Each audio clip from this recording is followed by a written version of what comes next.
So then we had to travel, unfortunately, 4 hours in the wrong direction for a lecture in State College, Pennsylvania. You know, it just worked out that they were available the day after we did the workshop in, around Philly for D'Souza. So we went over to State College, and what a great little group that was.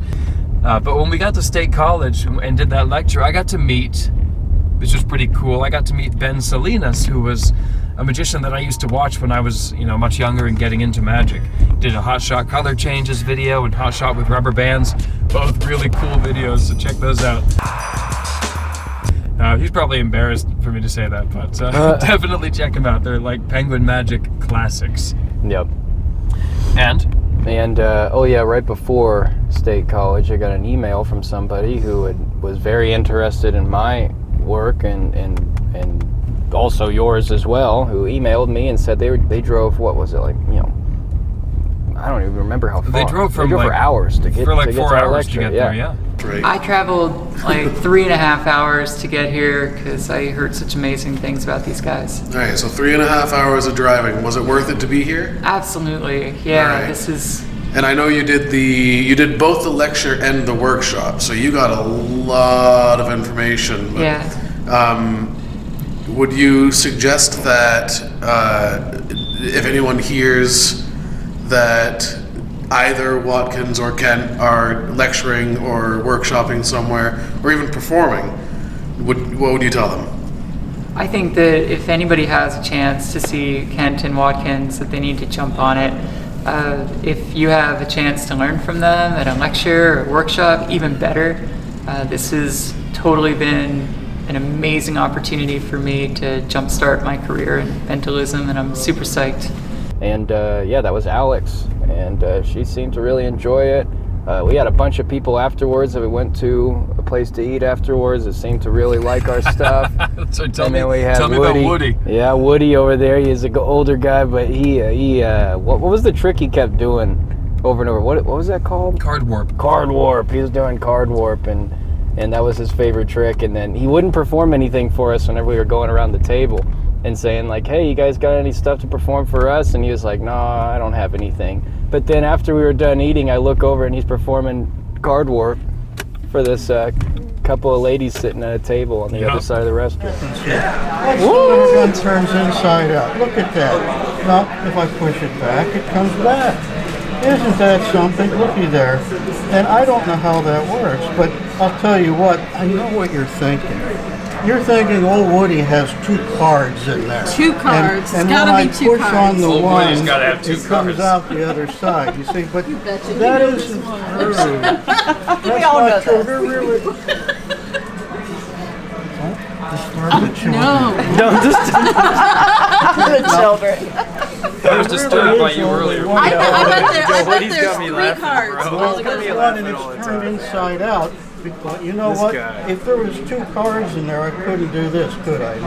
No. There really is only 1 card in there. In fact, I think I can prove that to you here. Look, I'll just tear this one off. I'm going to sit it down here. Now, I'm not going to touch whatever's in there is in there, right? I'll just put it down here. Looky here.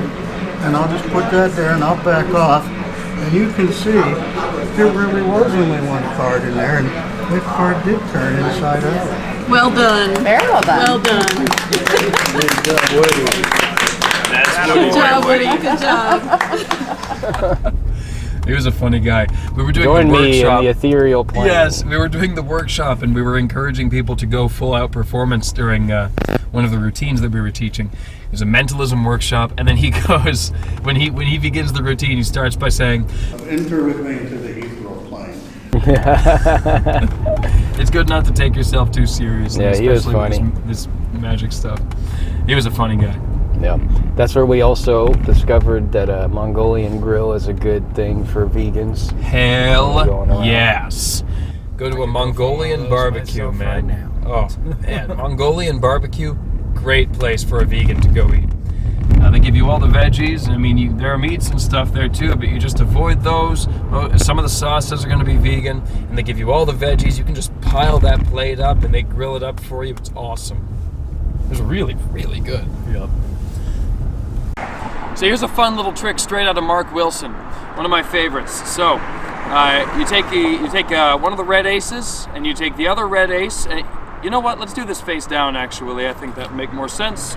You have someone select a card. Let's say they've selected the 4 of clubs, and you have them put it face up between those aces right there. Face up right there between the aces.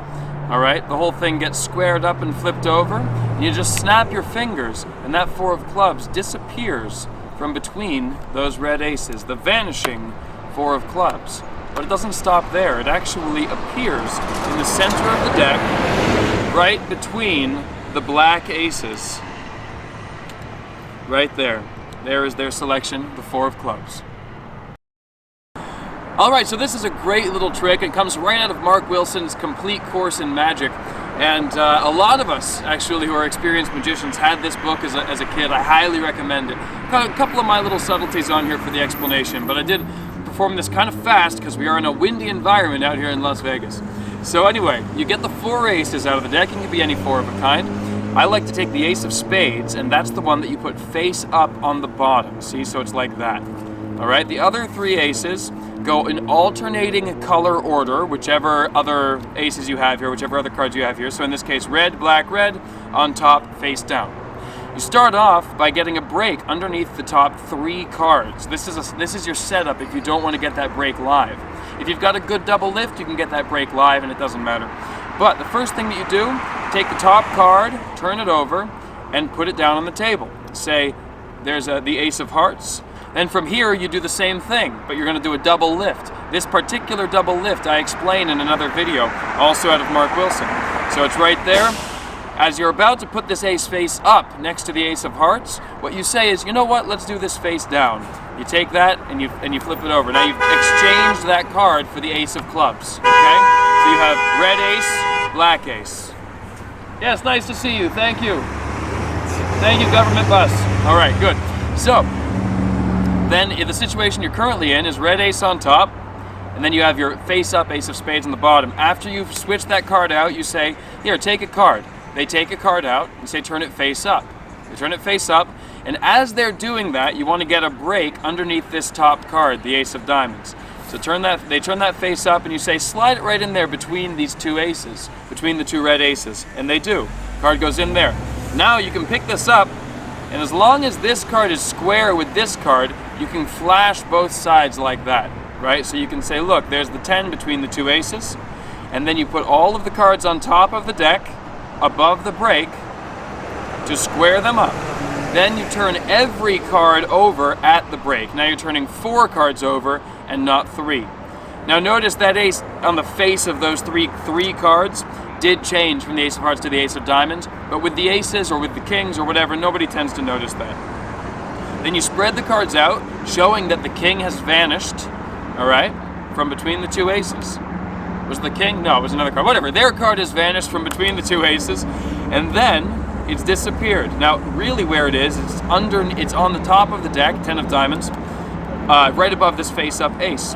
So then what do? You cut the cards to the table, which sandwiches that 10 between the 2 face-up aces, just like that. And then you spread the cards out this way, showing that the 2 face-up aces have 1 card in between them, and that is their selection, the 10 of diamonds.